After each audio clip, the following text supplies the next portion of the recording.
Hai, jumpa lagi dengan Dapur Bari. Sekarang saya ingin memasak tumis selada romaine ala Taiwan. Yang ingin tahu cara memasaknya? Mari simak videonya. Untuk langkah pertama, sayur selada dipotong-potong. Potong sayur selada sepanjang 3 cm. Selanjutnya, sayur selada dicuci sampai bersih, dibilas sampai 3 kali. Panaskan minyak sayur di wajan. Goreng bawang putih cincang sebanyak 3 siung. Tambahkan setengah sendok teh garam. Goreng bawang putih sampai warnanya keemasan.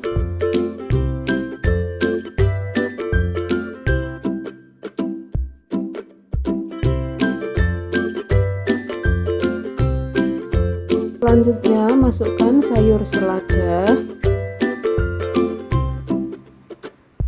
ditumis sampai daunnya layu. Dimasak dengan api besar ya teman-teman. Di sini saya saat menumis sayur selada tidak menambahkan air ya teman-teman. Kalau teman-teman ingin menambahkan sedikit air juga bisa.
Tambahkan penyedap rasa sedikit saja.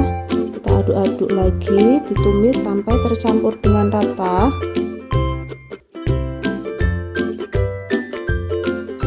Menumis sayur selada ini tidak perlu butuh waktu yang lama, cukup sebentar saja, sangat simpel sekali.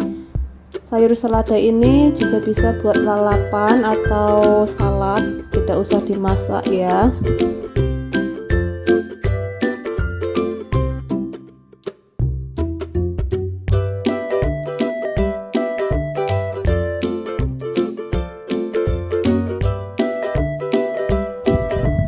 Tumis selada sudah matang, kita matikan apinya dan siap untuk disajikan di atas piring.